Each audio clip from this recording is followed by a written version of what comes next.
if we give these AI models, if you give them two options, they will choose one. If you give them no option, they will choose whatever. one reason why you're excited to be here.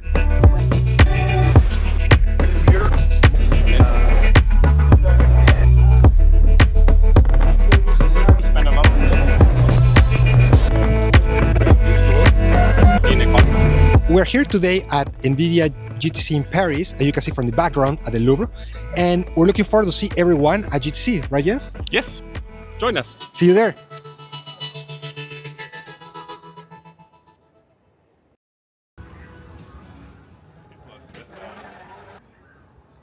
Today I'm here at the first day of the GTC, as well as the background. This is the first day of workshops, and it's pretty much a set of wide variety of workshops ranging from robotics, LLMs, of course, acceleration, and so much more. And you might not be here today at GTC. However, you can get the certification and workshop also online. So if you're missing out, but yet you want to get certified, then check it online and just take the workshops, book them, and get certified. What are you waiting for? Here we have the SLL. So we spoke with, so here we're seeing, so here Louis Choquel, so from Pipelex, who is doing a framework for developers to do AI. And so we also have two other interviews.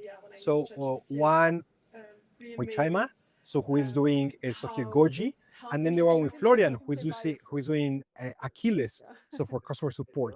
And I would say here that it was fascinating discussions, and we'll have separate episodes for that. Now this episode that we're releasing now is coming first week of July, but there will be dedicated interviews with each of them every week throughout July. People should subscribe, so if they're not subscribed, they should subscribe. Just somehow I'm next to all these people that are with this fire in their eyes. They're super happy to be there, and that's why I'm also happy to be there, just because I'm next to them. Yes. So yeah, that's really cool. And yeah, it's funny. That was also nice to see how you can communicate with people that were like next to you, and you just really start conversation so easily. That's really good skill that we have. It's also networking. That was exactly that. It was very funny how people around us, they were like old profiles. Like for example, so how we met here, so with Jaanika, so who is working here in Estonia for the government and so on. And she's like a meter from us. Yes. That's really cool. Exactly. So I think it's opportunities. So just go to events and meet people and so on. This is, we never know what will happen, right? Who will be our neighbor and how we will connect. But just a place, it was like enormous, right? Well, like this stadium, I think like 1,000 people. And I'm just sitting and I'm like manifesting, that's my concert, everyone comes for me. Generator of tokens, the building blocks of AI. Tokens have opened a new frontier, the first step into an extraordinary world where endless possibilities are born. Tokens transform images into scientific data, charting alien atmospheres and guiding the explorers of tomorrow.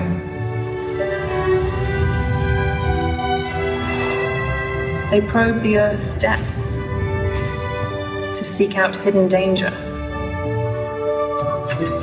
They turn potential into plenty.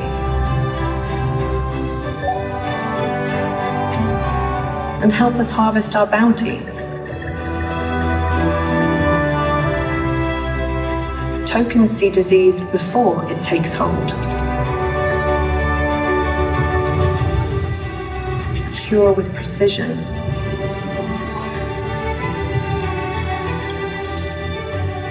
And learn what makes us tick.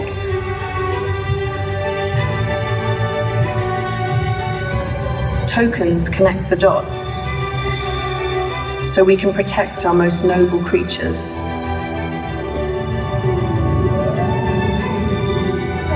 Tokens decode the laws of physics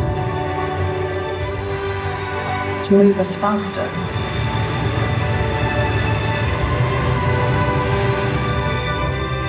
And make our days more efficient.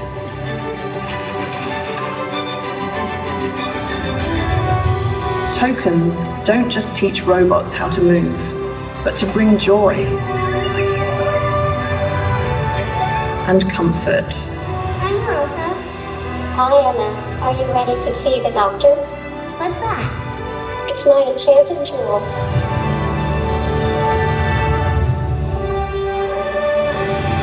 Tokens help us move forward. One small step for man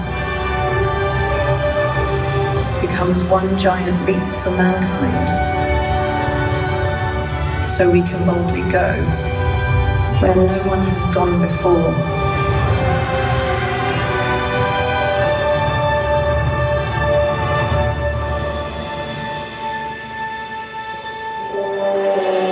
And here is where it all begins.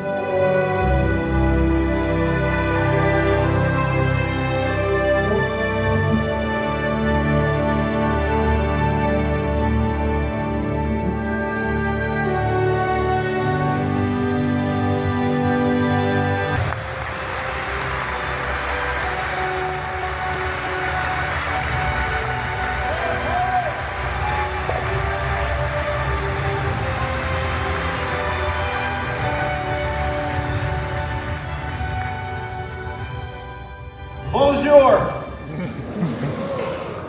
NVIDIA's first GTC in Paris. This is incredible. We just finished the keynote with Jensen Huang. It was something where almost we had to wait hours, but it was worth it. Jens, you were also surprised, right? Absolutely. It was crazy how he built up like also the tension with each of the small things they released. Starting off with like new architecture on GPUs and bringing it, upscaling and downsizing it like from local development up to like big cloud developments. So a lot of new stuff which we can have access to and use to build something crazy and then also flip it up and bring it onto quantum computing. So amazing.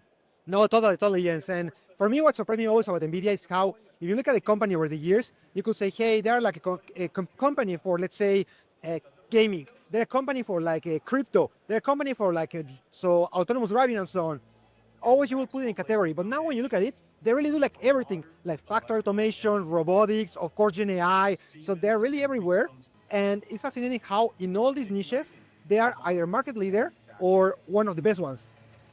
And it's amazing how they use their experience, what they have with like through computer games, Yes. the physics engines and everything now to basically simulate all the world and the reality and use it to train robotics, to train cars, how they could work better without actually being in the need of having like a physical environment before they build it.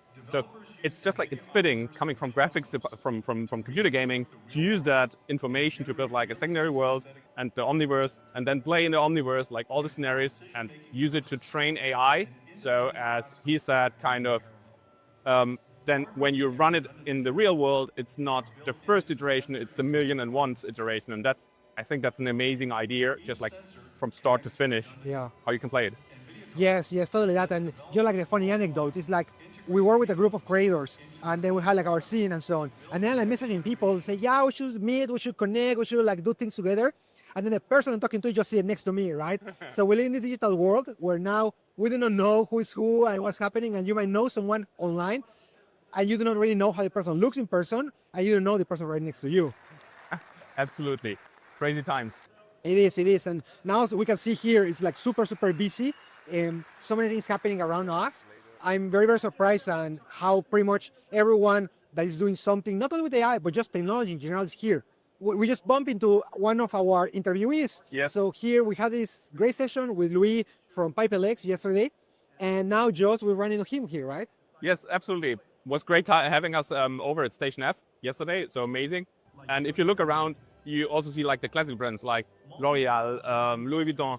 So there's a lot of luxury brands also right here, right now, and they all do something in order to enable with the technology to make the product better. So it's a whole run on technology from even classical companies.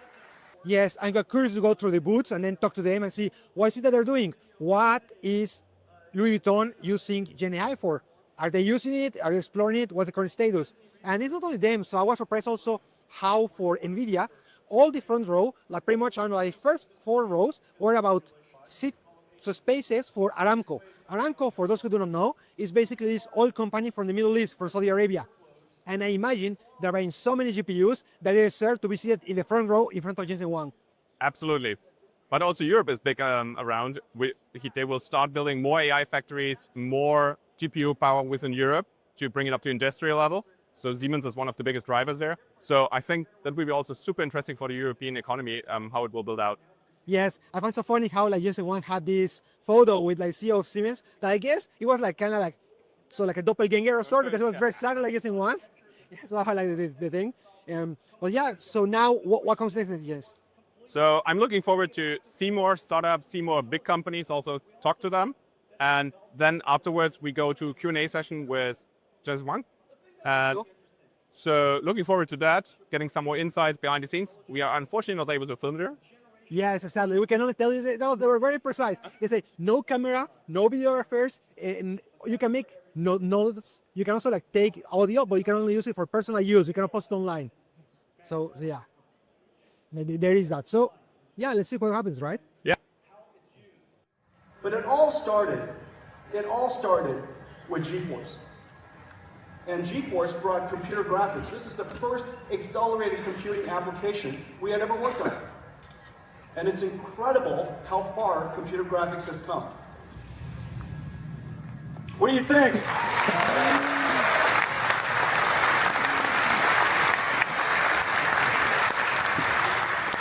Numbers in action, numbers in action. That's essentially what simulations are.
And now we're here with Jaanika. Hi, Jaanika. Great to have you here. Hi. And we were just basically like sitting neighbors at the keynote, right? And you were telling me that you're focused on AI for health. Is that correct? Yes, indeed. I'm very passionate about AI in healthcare because I think it will really expand our capacities and our capabilities, meaning that in healthcare you can make a difference.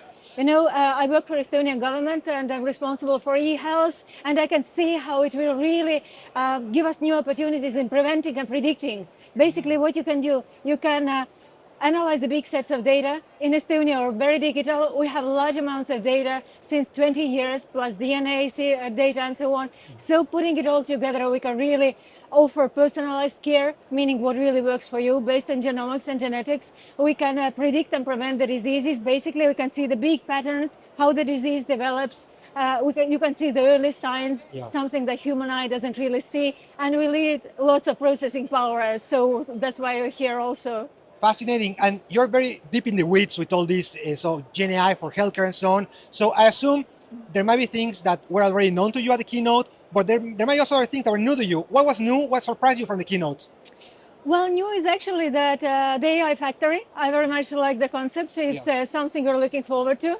It's always about the capacity and how much more can you offer, because we work with large amounts of data, like the largest amounts, meaning the DNA and so on. So it's all about how can you push it a little bit further. And these kind of concepts, they really give us new promised lands, what they really need in regards to science and further research. Fascinating. And what is it that you're looking forward to now at the event these next days? Well, I'm definitely going to scan through all the companies Yeah, here. look here. Yes, so that's many. quite a big selection, let's say. And what they can offer to work with large amounts of data, again, because we have much data, but as you know, it's not about only having amounts of data, it's having about the high quality data. Absolutely. That is structured, because if you have garbage in, you have garbage out, and you don't want that in healthcare, basically. Exactly. So anyone that helps us to structure the data, to get the most out of it, to any kind of solutions, voice to text, machine learning in analyzing the big amounts of data. I saw already cool healthcare companies here. So basically anything that extends our capacities to support our patients and healthcare workers, and looking forward to the future. It sounds so exciting. Yes, I agree 100% with you. And you're also very active in social media. So for anyone who's interested, where can they find you? They can find me in LinkedIn as you. We will be tagging each other exactly. probably. And I will definitely be saying that anyone who is interested in AI, please to the gurus. Yes, come here. And so just in a single word, AI is for you? The future. And NVIDIA is? And? NVIDIA? NVIDIA is part of the future. I like so much the healthy competition when all the new solutions push the border of the older ones. Yes. Meaning I like the new kids in the block. It's really important also in our providing the better care, that you always strive to be better and you always push the boundaries. So I'm very excited to see how NVIDIA kind of reinvents itself in the new and better level on an annual basis. So each of this kind of launch is for us, okay, how can you surprise? And you actually can surprise every year. I am 100% there with you. Well, thank you so much, Jaanika. And for everyone else, just follow on LinkedIn, Jaanika and Merilo. And looking forward to see you and do more things together. Absolutely, thank you. Great.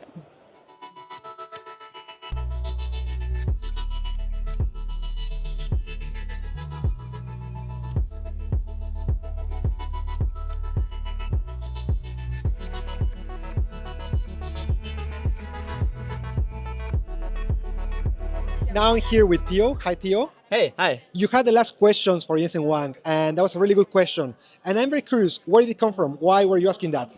So I'm Teo. I'm an AI educator from Germany, also a former professor. Yes. And so this is why upskilling is quite close to my heart. And I can see that a lot of people, they don't really spend too much time thinking about AI, which is obviously very important. Yes. So your question was basically around, you're seeing that there's a massive gap between a selected few who are really good with AI, but then the large majority had no idea whatsoever. And what would you say is the solution for that?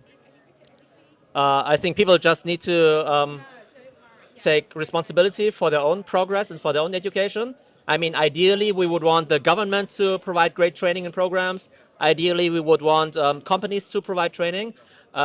They only do it to some degree. But the unfortunate thing is that I see so many people who say, okay, I don't have the time, but they spend 2 hours on TikTok every day. Yes. Or they don't have the money for ChatGPT Plus, but they have Netflix and Spotify and everything. So I think, unfortunately, people don't prioritize really. And I don't think you can force them to do it. So it has to come from themselves.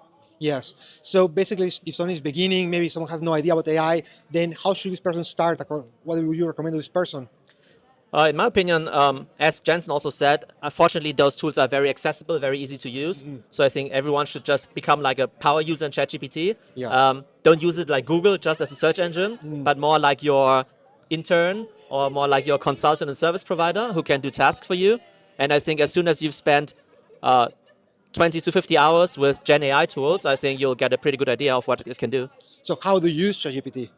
Oh, I have tons of personal assistants, like customized chats and projects. And so basically I use ChatGPT as my business strategist, as my health consultant, as my travel consultant. So I always have this dialogue, especially with voice. And because it has such great memory, it remembers what we've discussed. And so it has a lot of context in order to give me some good advice. Absolutely. I also use it for all type of use cases. And I'll let you just quick questions. And you say the first thing that comes to mind. NVIDIA is? The most valuable and important company of our time. AI is? The most relevant trend of our time. The future of humanity? Hopefully positive with what AI can do for us in terms of progressing, making progress in research and medicine and education. Fantastic. So, Theo, where can people find you online? You can find me on LinkedIn. So my account is Teo.AI. And currently I'm also trying to build an AI education platform and trying to leverage those cool AI tools in order to scale myself and digitize myself. So for everyone, just LinkedIn, Teo.AI, and then and then they find me. Fantastic. Well, thanks so much, Theo. Okay, thank you so much. Yeah. And now I'm here with Danilo. Hi, Danilo. Great that video. So first, that you were now at the Q&A, and you had a question, and you feel like you didn't get your answer, right? Yeah. So I asked Jensen if he was 20 or 30 years old today, with everything existing the way it is. Yes. What company would he start?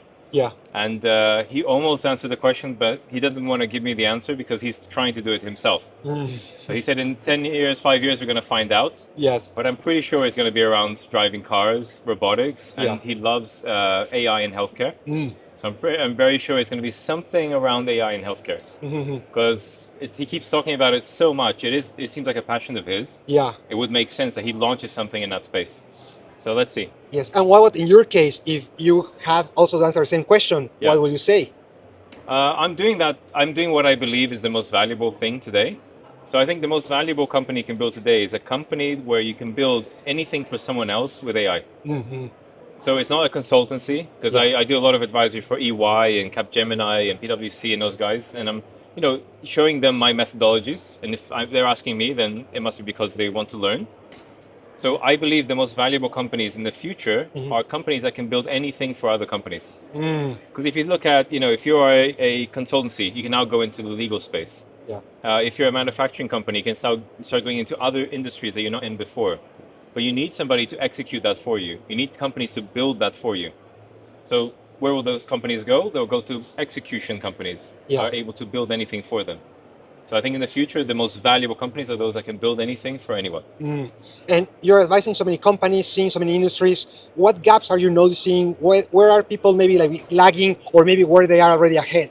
Yeah, for sure, I think the legal industry is in big trouble. I predict in the next 5 years, 50% of law firms will go bankrupt. That's bold. Yeah, and I can be held against it. I'm good with my predictions. We'll be checking it again. So the reason why that is because when I speak to owners or head partners of law firms, they still have this idea in their minds that they can, no AI can do what they do. Yeah. But when I look at everything that a lawyer does, like case research, writing documents, like this is the easiest thing for AI. If you do it properly, you will never get hallucinations. You'll get really great results. Yeah. And if that's what happens to a law firm, then all of the junior staff is going to get displaced. So they're going to go from having from a triangle pyramid with lots of juniors, few partners, to having a diamond shape with a really fat management layer. And then they might even go to inverted triangle where there's a lot of partners, not many juniors, because a lot of the simple work has been done by AI. Yes. So I think with the wrong mentality, they're going to end up extinguishing themselves.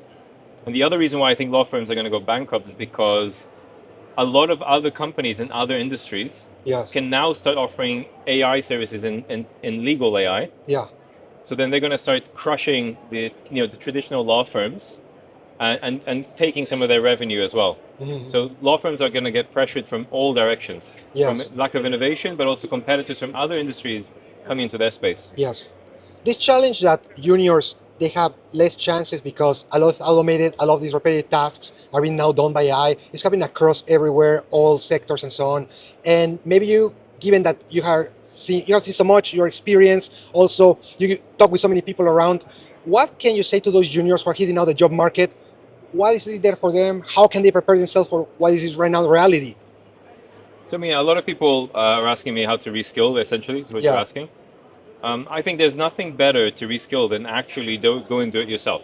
Do something very practical. So my understanding is that you teach developers how to use AI. Yeah. That is the best thing they could be doing right now. Reskilling into the new way of coding, even if it's to check their code, to do automated testing. Yes. Or automated documentation. or just debugging with AI to start with. That's the best thing to do right now if you're a developer. And if you're in other, in other industries and other types of jobs, I mean, if you're not using AI, you're gonna for sure not gonna be able to compete with somebody who does, Yes. because they'll do it faster and more accurate than you. So I think some people they're not using it right now, but they will be forced to use it, whether they like it or not. Something that Jensen said, which is very true, is that AI is definitely happening. It is. It's not like a maybe. Yeah. There's a chance it might go wrong. There's over $500 trillion committed to AI in the next 10 years. Yes. $500 trillion. The world GDP is $120 trillion.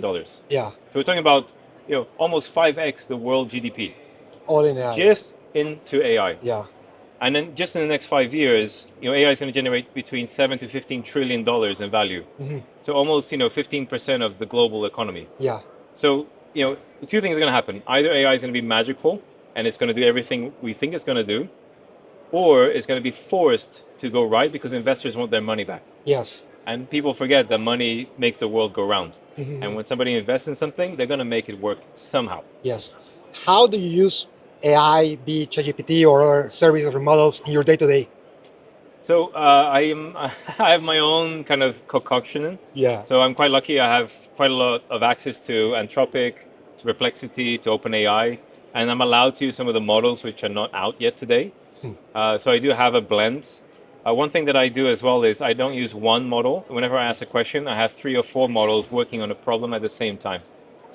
And one model hands over to the next, over to the next, and then after there's been a trilogy of the models, then I get a result at the end. So you reach a consensus. The summary for this consensus is basically what you decide to do, right? Yeah, so, yeah.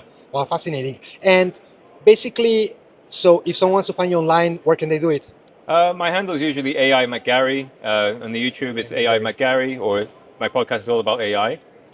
And I'm trying to educate people on this topic because, I fear that people who have the wrong attitude are going to be left behind.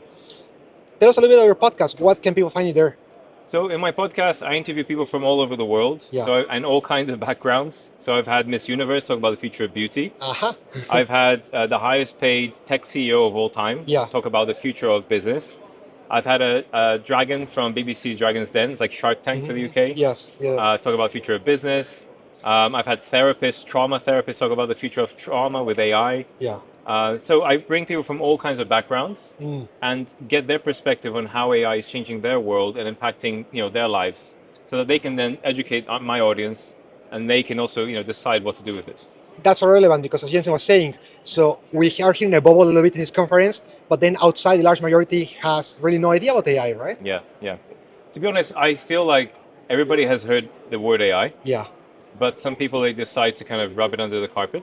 Because there's many different types of personalities, right? Absolutely. People who kind of, they try to hide away from something as much as possible until they have to face it. And then there's people that just, they're in denial because they don't have enough information. So I guess our job is to just keep educating people, and they will thank us later when, they're able to be financially independent, or, they can provide for themselves and their families. This is really important. And I'd like to ask you a couple of questions and then just give me a brief answer, right? Like, first thing that comes to mind, yes? Okay. So NVIDIA is? The future machine and brain of AI. AI is? The biggest opportunity that has ever existed. The next big thing? Quantum computing combining with humanoids, combining with Gen AI. The future of humanity? Over the short term, it's a slightly longer answer, can I? Of course, go ahead. In the next 10 years, it's going to be a lot of chaos, a lot of headache, a lot of unemployment, a lot of change. Post 10 years, it's going to start becoming a period where bots swap out with humans. Bots will do the robotic, repetitive work that we do today. And then we will be free to decide what is the actual purpose of humanity then. And I think it will be to cure all diseases, to discover all planets, to do things that, think outside of this box that we're in at the moment. And truly live our lives and experience everything around us. Because we're just stuck to Earth right now, and a few things around Earth. But there's so much more that we need to discover. And the next thing for Danilo? Next thing for me, to be honest, if I die tomorrow, I'm happy. I have a beautiful family. I am financially very well. But my hope is that I can help more people understand AI. because I truly think, like Jensen was saying, it's a leapfrog moment. Yes. It's an opportunity equalizer. People who are in worse situations in less economically developed countries can finally now compete at a world stage. People that have a language barrier can now finally compete on a world stage. And I think that's wonderful. I think the people that are the most creative are going to win. Yes. Because they're going to be able to put that amazing engineering tooling that's been put together by all these clever people in the world, and then find intelligent ways to deliver value around the world. Yes. So I think that's what I hope. I'm going to just keep pushing for that as much as I can. Fascinating. Well, thanks so much, Danilo, and then looking forward to see more from you. Thanks, man. Good to see you. In this day, we were, for example, here with the NVIDIA team, we're also visiting different startups. We also saw this robot arm, remember, like this. So here that was taking some pieces and some moving around. We also saw, like, there was this woman who had like this exoskeleton. That was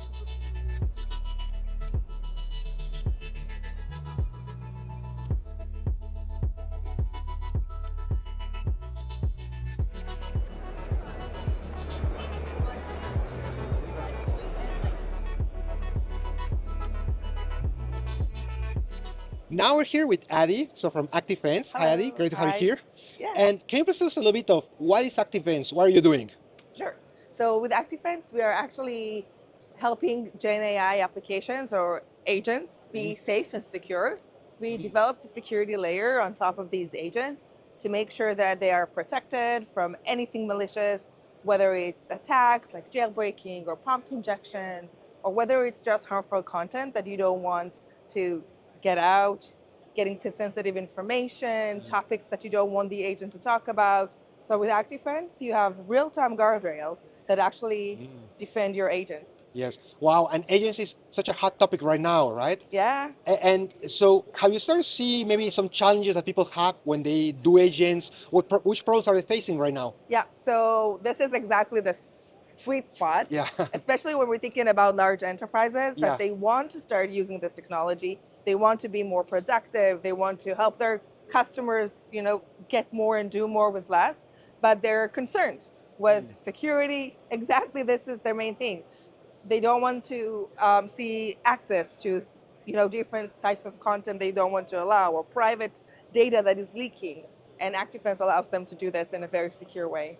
I see. So if a company wants to get started, they can just go on the website and just register and that's it? Or they need maybe to first, what's the process? Yeah, they can definitely go on our websites for ActiveFence. They can see a demo, they can book a more detailed demo and a conversation with one of our teams and get started. And who is like your ideal customer? Is it like more like startups, scale-ups, business people? Who is?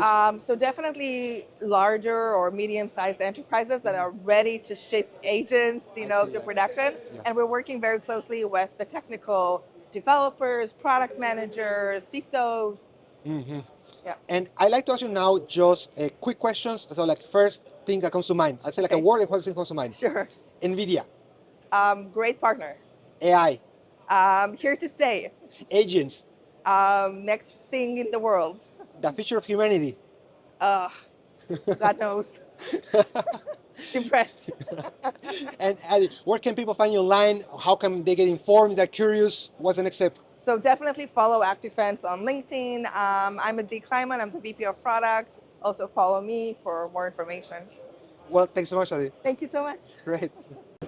Now I'm here with Andrea from Sprinx. Hi, Andrea. Great to have you here. Hello. Nice to meet you. And I'm curious, what is it that you do at Sprinx? Okay, so Sprinx was founded in 2009, and it's an Italian company, and we are totally focused on automatic incident detection and traffic data collection. So it's smart mobility, so we keep the traffic on the flow, and we are able to detect several events in the traffic, so like dangerous situations like wrong-way drivers or people walking on the road. And contemporaneously, we are able to collect statistics like vehicle counting or estimating the average speed of vehicles for helping the municipalities in keeping the roads safe and in better design of the road infrastructure. So do I get it right that you work with public officials, administration, and so on, help them how to better design roads, how to avoid accidents using computer vision? Yeah. We are a software developer company. Yeah. So together with the GPUs provided by NVIDIA, we are able to run our neural networks for the detection of these events. And we work with both with the public and the private. And yeah. And what are some challenges that you have? Like the technology looks very advanced. I'm looking here at the videos. It looks there is so much behind. It looks very complicated to develop. So any challenges that you have as a product, as technology? Yeah, it's a challenging environment, so, in particular because we deal with what we have in the field. So we are based on whatever camera the end user provides. So we have several challenges due to weather conditions, or due to illumination, so working at night, or due to anomalous situations like animals running on the road. Yeah. But it's something that we are able to tackle due to our capabilities and to run more advanced networks, and to develop also some dedicated networks directly for the specific cases. I see. And if someone, let's say like a city, wants to start using your technology, what's the process? How can they get started? Okay, so basically we work through system integration companies where we provide the software, and the software integration company provides the hardware, so the cameras and the servers for running them. Otherwise, we can run on board some specific camera models from some specific manufacturers. So in that case, the camera itself is able to run our software. Are there any limitation or constraints regarding cameras or technology, or basically everything? It depends if we want to run server-based. In that case, we are quite open. So we are used to work with standard CCTV cameras. We have, of course, some suggestions, like having a high enough resolution or a high enough frame rate. But we are really quite open. Yes. And here at GTC, is there anything that has surprised you, impressed you, any new discovery? Yeah, the GTC is always a great show for us. We are very proud to be here in Europe for the first time. We have been to the GTC at the US. It's always an experience because you really breathe the future. Yes, and I'd like to ask you a quick question. So I'll say a word, and you say the first thing that comes to mind. Okay. So NVIDIA is? NVIDIA. NVIDIA, innovation. And computer vision. Computer vision, hard. It is. The future of work. Automation. AI. Brain. The future of humans. That's hard. That's a very hard question. That's a hard question. And Andrea, I'm curious, where can people find you online if someone sees this and say, hey, I might have a need for here in Sprinx? How can they approach, connect? What's the next step?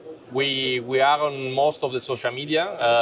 We have a totally new website, so we are very reachable. Yes. Otherwise, you can always come to Italy. We are quite close to Lake Como, so fancy place. Yes. Very good reason. So go to Lake Como, visit here Sprinx, and get started.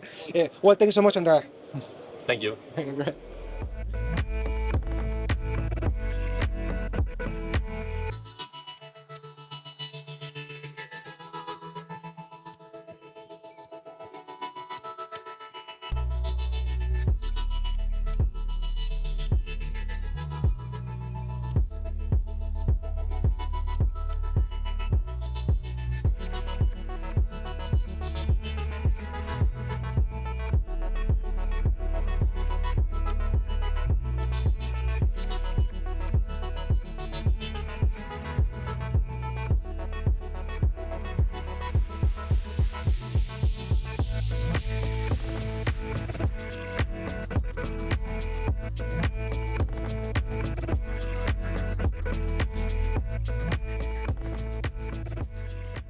Now we are with Anders from Universal Robots. Anders, nice meeting you.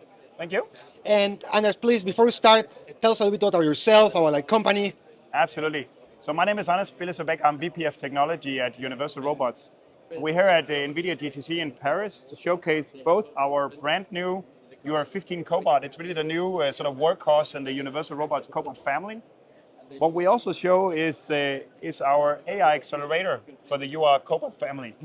The AI accelerator is an AI package you can buy together with our cobot that comes with a camera.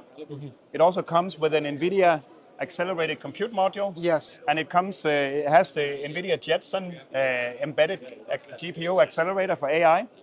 And it comes preloaded with the NVIDIA Aeshah software technology stack that allows you to do both advanced 3D picking, it allows you to do dynamic motion planning, and implement a lot of different AI models. So it's both a development framework for our partners to develop and take new AI solutions to market. Yes. And it's also a framework that can really run and do this in real factories. I see. And what are some use cases or applications for the software and also for the ARM? Yeah. So the ARM itself is really a generic ARM. It is the brand new UR15 is designed to be faster. It's our fastest robot we've ever launched. So this is especially to meet the needs in logistics, where sorting, shipping, moving parts have become a really high demand. Yes. And even in factories to do material handling and so on, then having a robot that is easy to use, easy to install, lightweight, and can also be set up safely is really a key request for our customers. Yes. The AI we see in a lot of different things. Like what we're showing here is like AI-assisted picking. Yes. So just handling parts where precision is no longer a requirement. The robot can detect if the parts are not in the exact right place. We can move things around. Everything will dynamically adapt using the AI. It's going to make it much, much easier to install robots in many applications. Can you tell me more about the AI behind? So I imagine there's computer vision here. Also, there may be some sensors for like the grip and so on. Yes.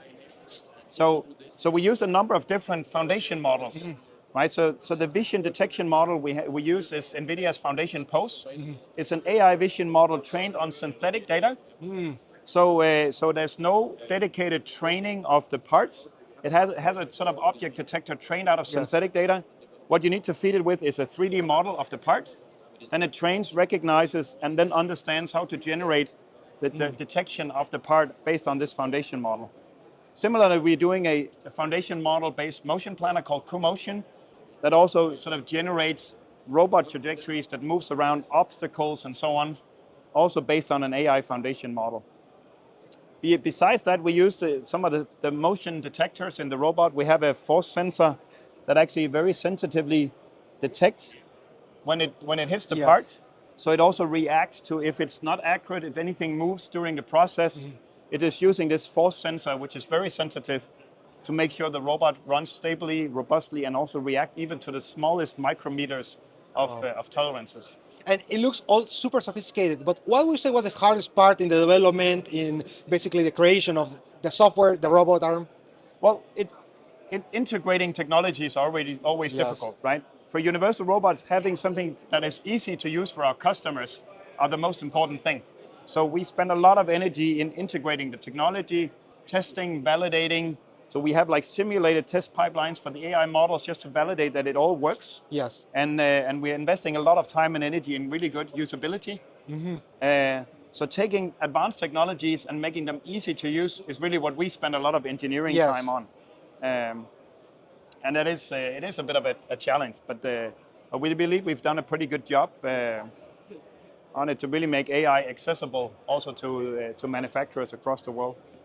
And for example, if a company is interested in Universal Robots, what's the process to get started? You mentioned, for example, that for recognizing this piece, first it necessary 3D model. Which are steps are required before a company can start using a robot arm for Universal Robots? Yes. I mean, the robot arm itself is very easy to use without the AI. You can start it up, you could use our programming environment, and it's very easy to set it up for a process. If you want to add the AI functionalities to it, you have, of course, you also have to purchase this AI acceleration kit. Today, it is still a development platform, so you do need to know a little bit about AI models to develop the products. We will, over the next couple of years, add more functionalities that are easier to use, that are ready to use for manufacturers. But today, we mostly have to rely on partner solutions such as Inbold over here that are showcasing a very easy to use system for 3D tracking and so on that are ready to go. Still using the same AI acceleration hardware. Yes. Is it, for instance, if one is like a small, let's say like workshop or not like a huge manufacturing company, is it possible to use the robot, so just one arm? Absolutely. So our robot is exactly designed for those kind of use cases, right? It is Today, it is very easy to buy the robot. Yes. We have online training, so you can, if you want to understand the basics of robots, you can go in. We have a world sort of recognized online academy where you can take a number of early training courses. Then we have a big ecosystem of tools for the robot. Like this gripper is from one of our great Canadian partners called Robotic. Yes. It's a plug-and-play gripper. You just mount it here, you connect it to the robot, you install the software, and then think about installing an app on your iPhone. You can sort of control the gripper immediately.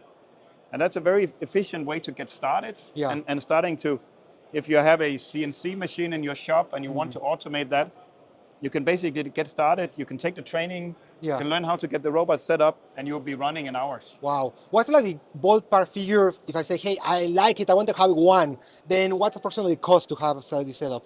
Well, it all depends on what you would need more than the robot, right? But we are in the multiple sort of tens of thousands of euros. Yes. But it's still, we know today that in most cases, you'll be able to make back that investment in less than 1 year. Absolutely. So I do think even to sort of get more productivity out of your machines, so on, it's a very efficient tool. And even when we talk to manufacturers today, most of the focus is not about reducing labor. It's actually today, labor is the problem. Yeah. So they're thinking about how can I get more work done with the people I have. Yes. And a robot is a perfect way to sort of get there, where you can have a machine running, you can have the robot servicing the machine, and maybe one person servicing multiple robots. Fascinating. And I'd like to ask you a quick question. So basically, let's say word, and the first thing that comes to mind. Of word? Yes, I just mentioned a word, and then you say whatever comes first to your mind connected to this word. Right? Okay. So NVIDIA. AI. AI. Yes. And AI? AI, I'm thinking about robots. Universal robots. Oh, I'm thinking about ease of use. The future of robots. Everywhere. The future of workers. Future of workers, working with robots. The future of humanity. I think doing the work we love. Fantastic, fascinating. So, Anders, where can people find you online? You can find me online. We have, you can go visit our LinkedIn page for Universal Robots. You can find us on almost all social media channels. But you can also go to universalrobots.com, and there you will be able to see both our products, our offerings, but also a lot of good use cases that can inspire you on how to get started on automation. Yes, I feel inspired. I want one. I imagine you would. Yes. And we have so many, we sell them. So please let us know. So, yes, we will. Well, then thanks so much, Anders. Oh, you're welcome. Great, fantastic. Thank you. Now we're here with Aeshah, so from NVIDIA. And Aeshah, you're responsible for certifications on NVIDIA, is that correct? That's correct. Tell me more about it, because I've been looking at it online. I did some of them myself, and I have some questions about how it works. So why don't we start? What are the certifications about? Who are they for? Yep, okay, sounds good. So NVIDIA certification is a credentialing program that validates your knowledge and expertise in AI. We have infrastructure and developer certifications, and so they vary in topics. We have certifications in generative AI, large language models and multimodal, accelerated data science, and then AI infrastructure, operations, and networking.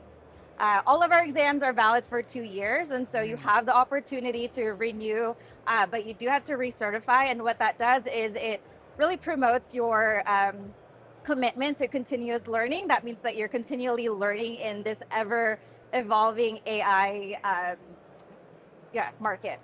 And so if I'm a developer and I'm considering maybe I need an NVIDIA certification, how do I know if it's right for me? So who is like the right person to take an NVIDIA certification? Yeah, so we do, when we build these certifications, they're very specific to job roles. And so you want to try to first identify, are you a developer or are you an infrastructure? Do you work on software or hardware? And so from there, you can identify which exam is right for you. Most of our developer exams, we have a targeted audience of solution architects, developers, software engineers, data scientists. And so those are our target audience. But I would say that that's not specific to just that audience. I wouldn't let that scare you. If that's not your title, that doesn't mean you shouldn't attempt that exam. If anything, if you look at the topics and you feel confident that that's the topic area that you are an expert or knowledgeable in, you should attempt it.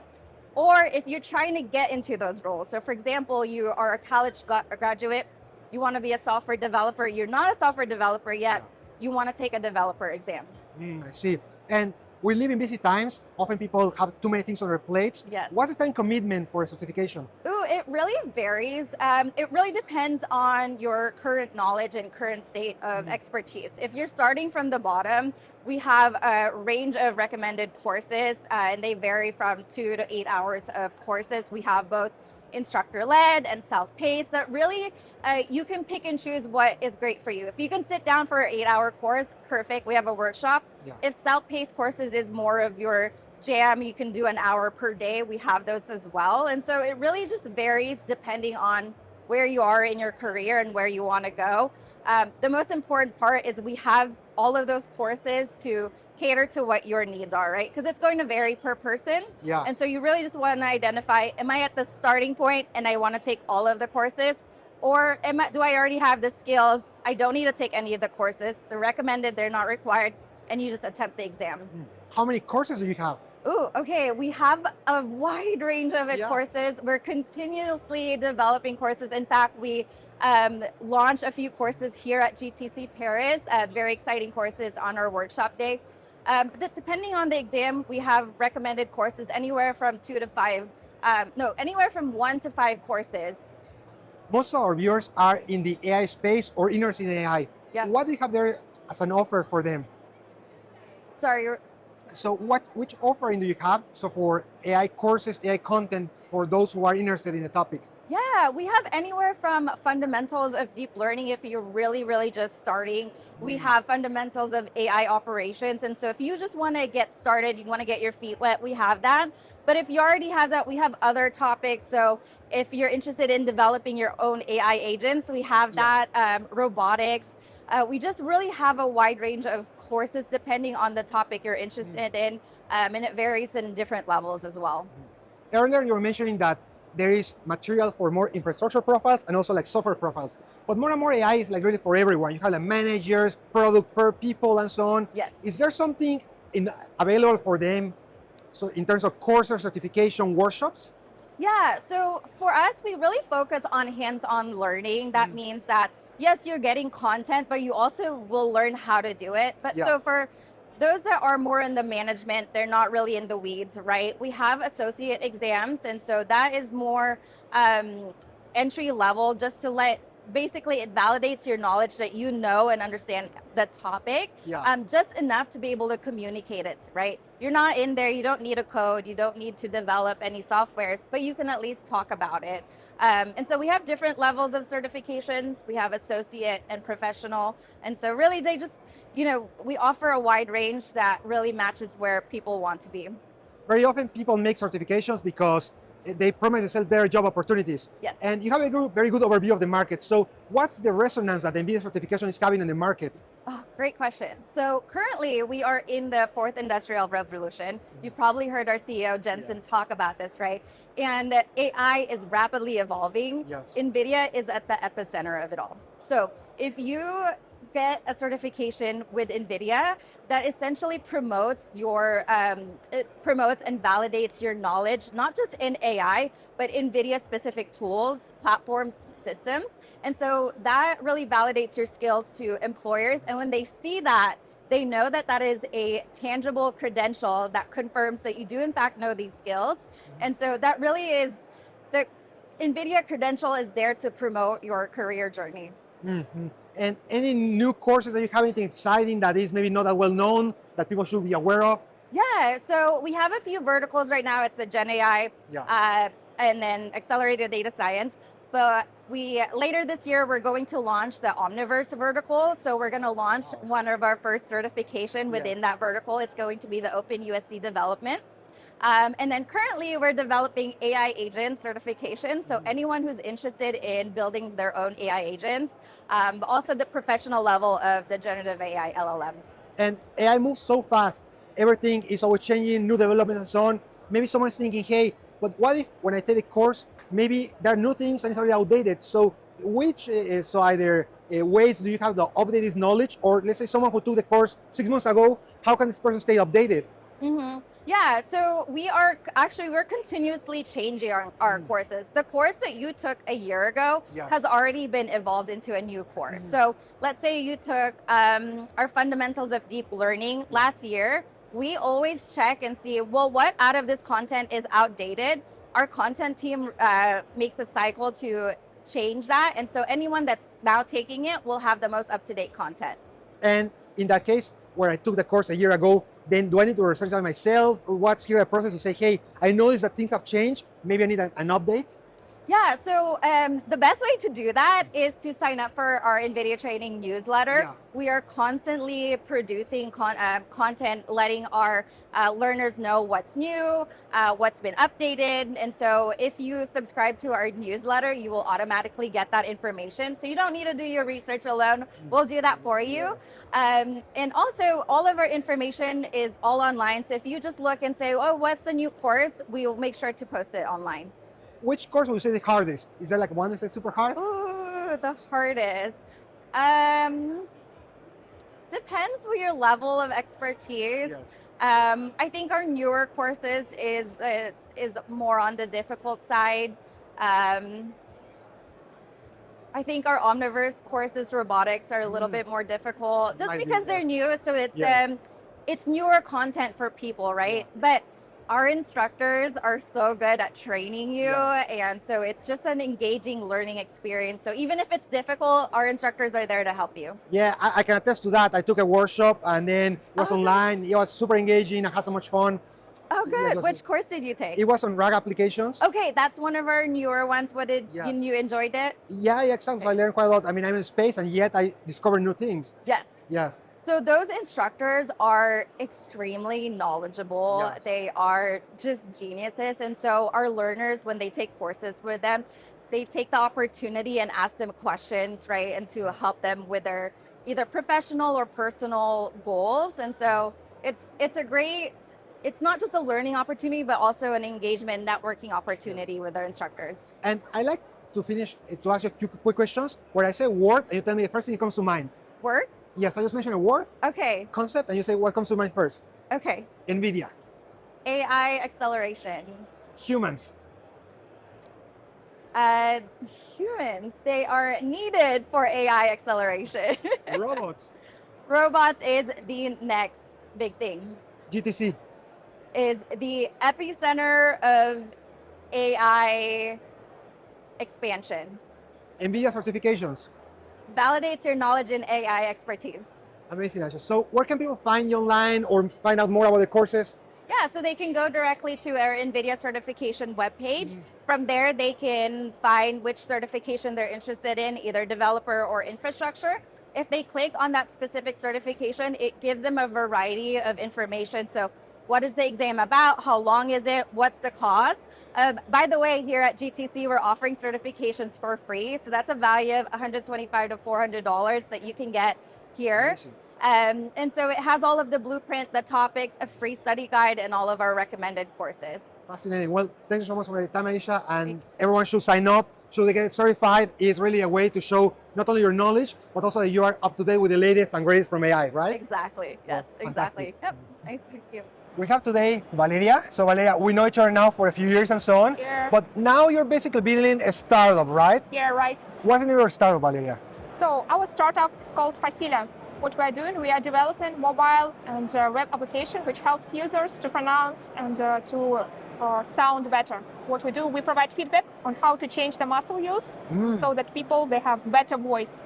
I'm super curious about it because like I was thinking, hey, how can I pronounce English better? How can I improve my accent? But there are people who say, this is not possible. If you were born speaking in this way, that's how it is. You have to live with that. So how is the technology helping here?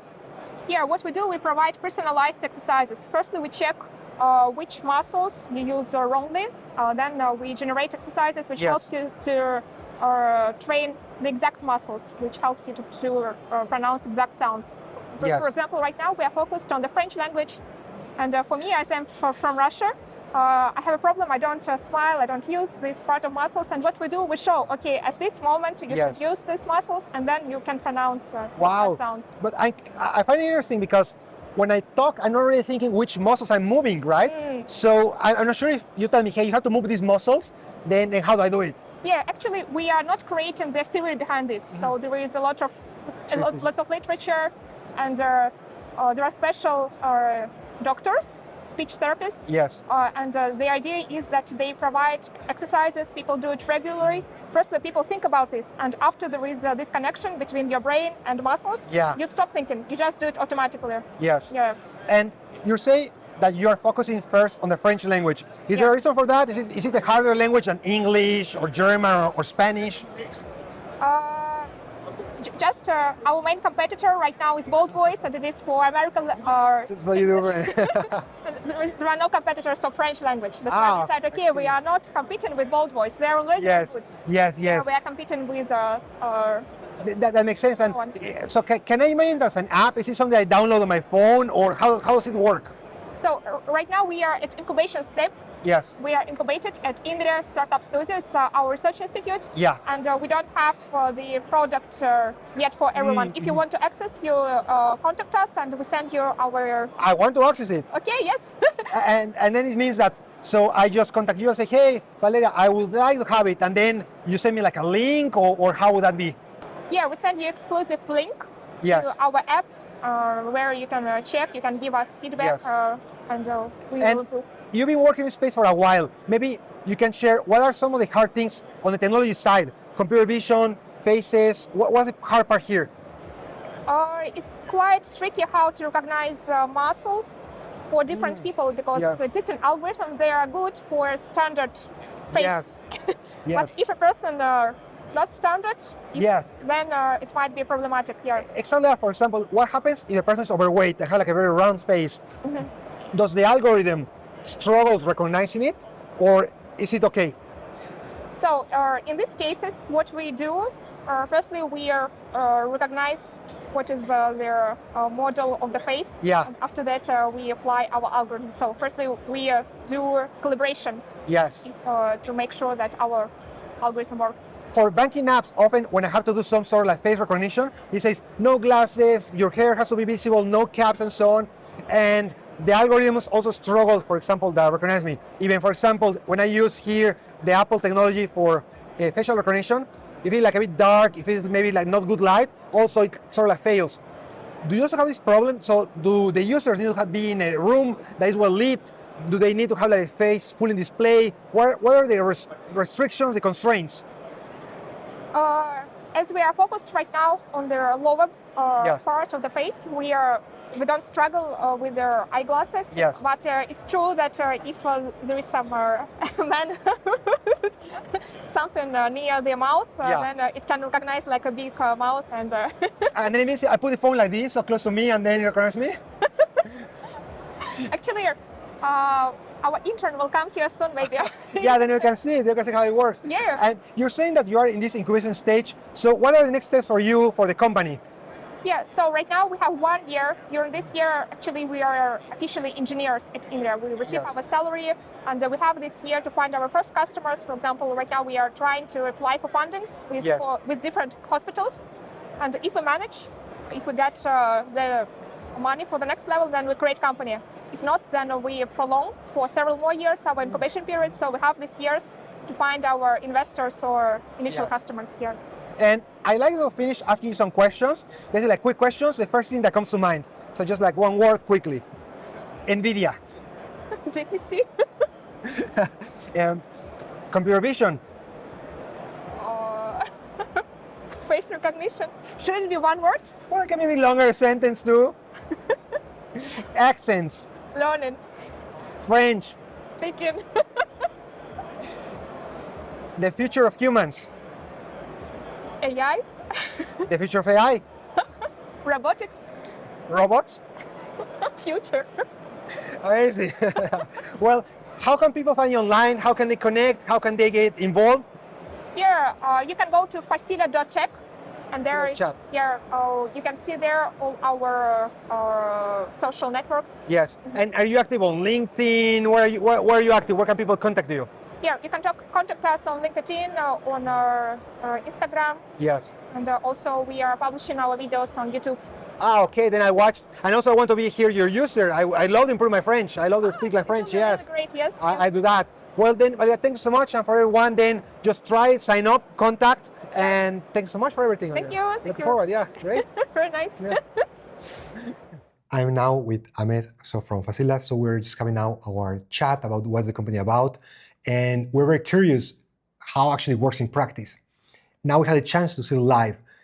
I'm very curious how you build it, Ahmed. So can you please tell me more about maybe some challenges or what is it that we'll be seeing here on the screen?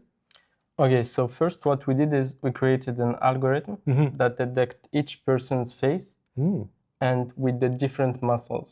This was a big challenge because the face has a lot of muscles. Yeah. And to detect them.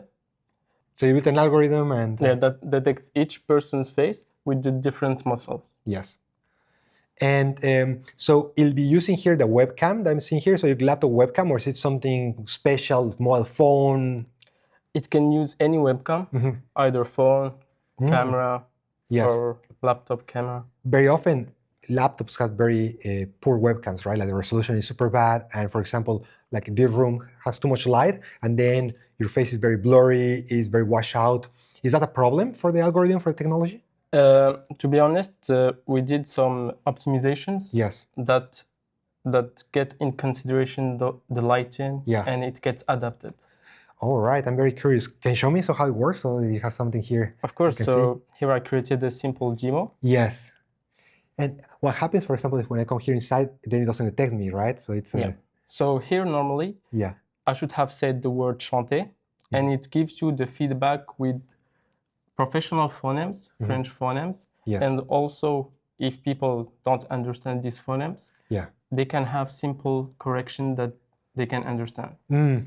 So I'm curious. So you have here like this. Almost was the face. So here is the correction, and so can we see it? So here this reference part. Yeah. Yes, and then so okay, recognize here that the mouth is so closed, like jaw. So there's all these detectors, these classifiers, basically. Yeah. And you didn't pronounce a word. It was just through like your facial movement that it had. So which word would that be, right? Yeah, I will show you here better. It's entirely based on cameras. There's no sound or microphone. There is, because normally how do you get the correction? Because we send the audio to our API. Yes. Then it gives you the correction. So it's based on visual and audio. Ah, I see. And so you were saying here API, so this means that everything is like a web service. There is nothing really running locally on, let's like a mobile device or a laptop and so on. No. And so maybe you can show also here like so in French or. Okay.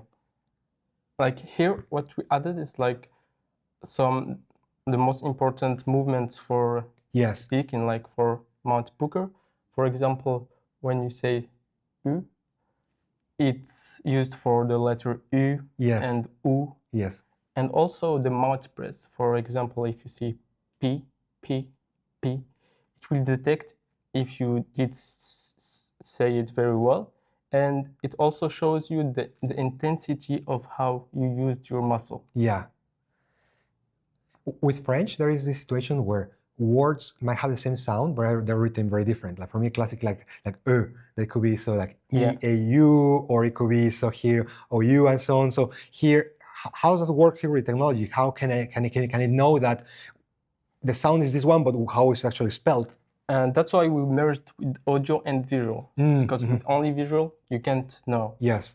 And with only the audio, you also can't know. But with both of them, you can have a clear answer. Yes, and now here we're looking at some code and so on, and then here I'm very curious about how is it like developed in terms of, maybe you can share about what have been the challenges. I see this in Python. Was it easy? Was it good? Or you feel that now maybe you might need to use our technologies? Maybe this is good, let's say for like a demo, but if you want to really have it as a product, you might need to do something else. How do you look at the technology part? For the technology part, this is an algorithm that we created. We didn't find it anywhere else. So I think this is something new. And there were a lot of challenging parts, and we worked hard, and then we got the result we wanted. What would you say was the hardest part for you? It's the precision and how can the algorithm get adapted to each user face.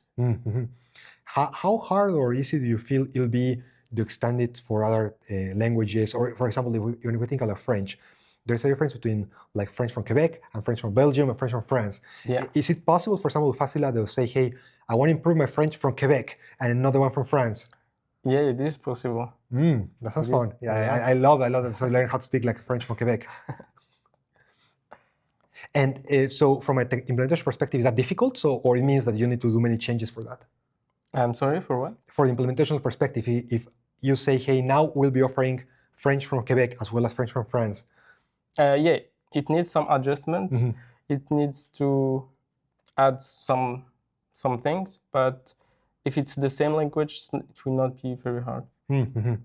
And is there anything that you're looking forward to in the future? Anything you think that will be very exciting to add to the product, or you're very hyped about?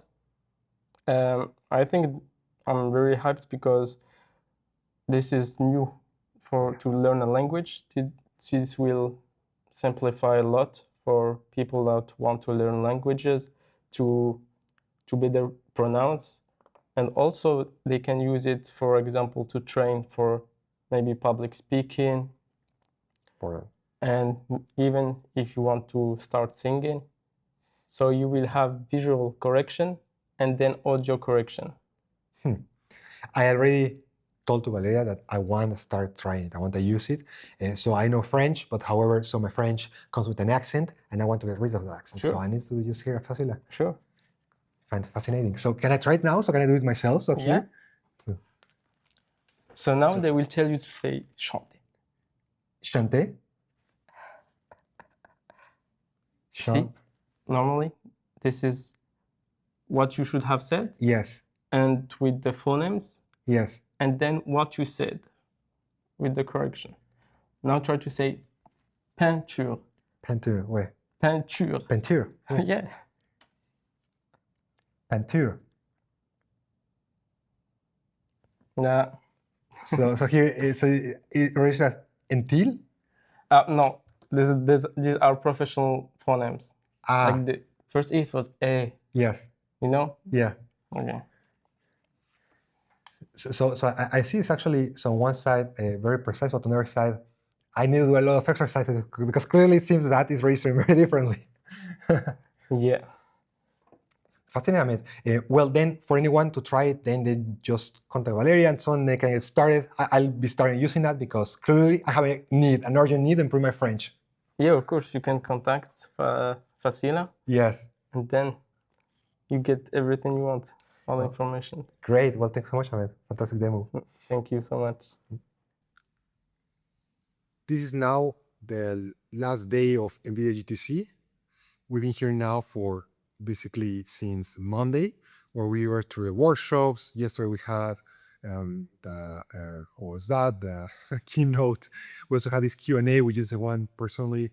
And then today there was all these different startup exhibitors. Jens was taking a workshop, right, Jens? So you were here today. What did you learn today, actually, Jens?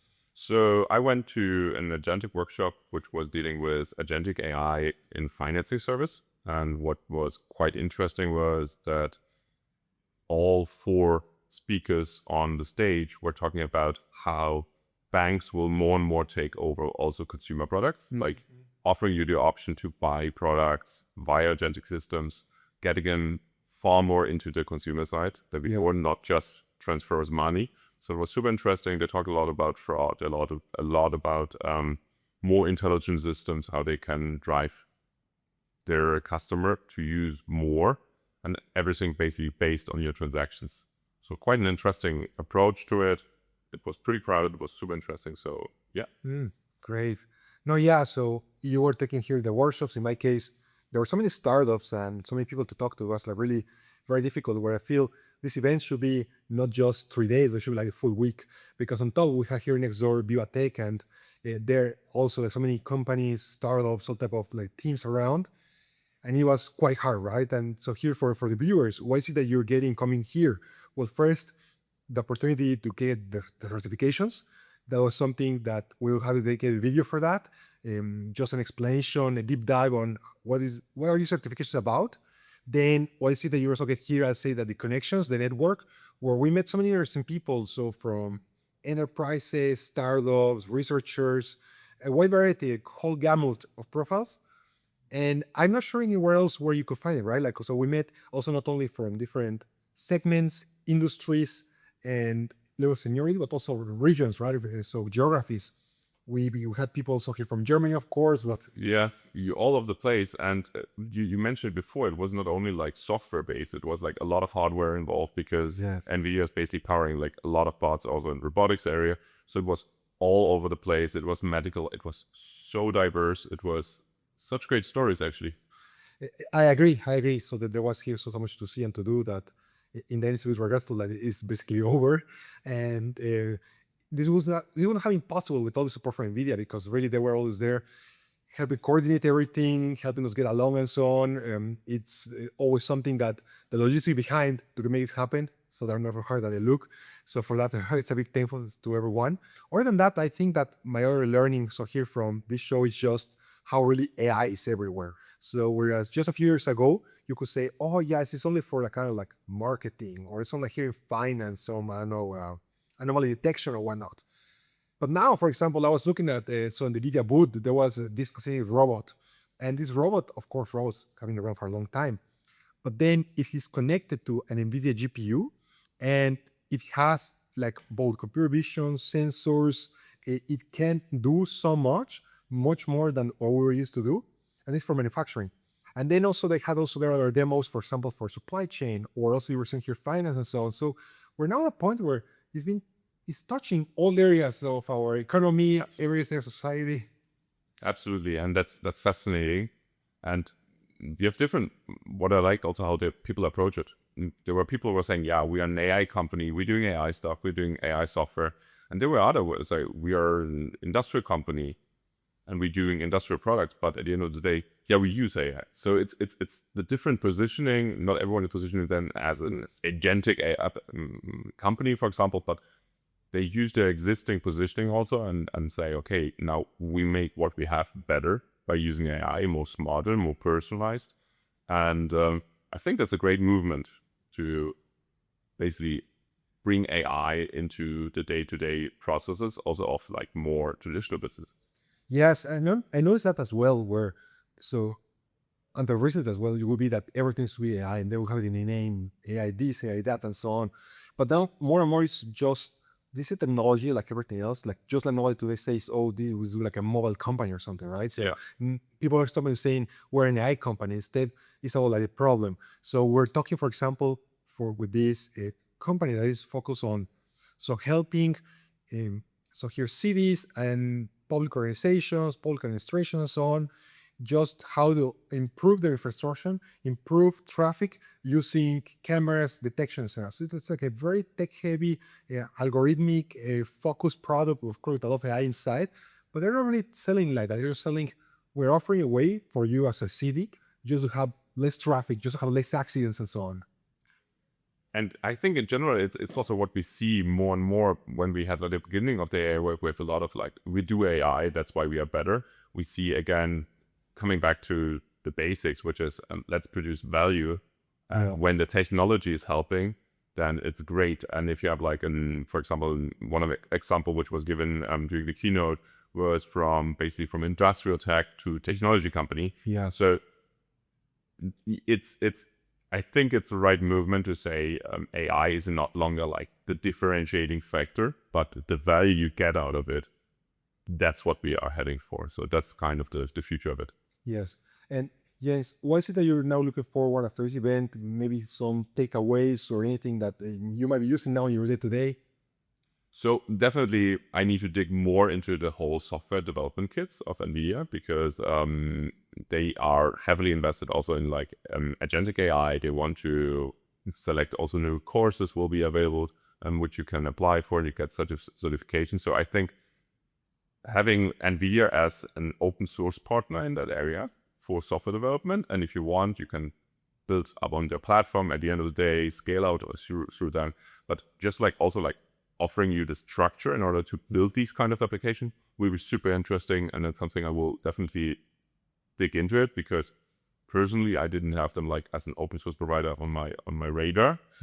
So it was like, they give so many things for free, so definitely something worth trying out. Yes, that's curious, because for me, coming from like the data science corner of like the tech space, NVIDIA has always been there, and they have some libraries that at some point I even lost track, and I'm thinking, okay, should I use this, should I do that? But you're right, there is so much that is out there. The cores make a lot of sense just because otherwise like, we lose track, right? So that's for me another thing where I know, of course, some of the most common ones, so for like data science tasks, but by now there is so much out there that definitely I also need to go and check it out myself. And I said definitely, so for everyone in the audience, for everyone who's watching this video, they need either to start checking the libraries, because really now NVIDIA, so historically you could say, okay, NVIDIA is like this company for like games, so like GPU cards for like games, acceleration and whatnot. Or you could say, hey, I'm doing some scientific computing, and then NVIDIA helps me to improve this. But now, really, no matter what it is that you're doing in the tech space, there might be likely something that NVIDIA can offer for you. And for that reason, everyone's invited just to check it out. Likely they might need a certification because so there's so much here to learn. And other than that, they should stay tuned because we have so much content that we recorded here in terms of so meeting with startups, meeting with people, just impressions from their room and so on, that for sure there'll be a lot to share in the next weeks and months to come. Absolutely. So stay tuned, definitely. Yes, and as usual, remember to like, subscribe, comment, give us your feedback. We see that most viewers, actually something like 80+% of our viewers are not subscribers, and that's terrible because if you're not a subscriber, then you're not informed what's happening. And if you're a subscriber, not only you get this benefit, but also it helps us to grow the channel. It helps us to find super exciting guests, to bring exciting new things to the channel. So therefore, just hit the subscribe button and join us. See you next time.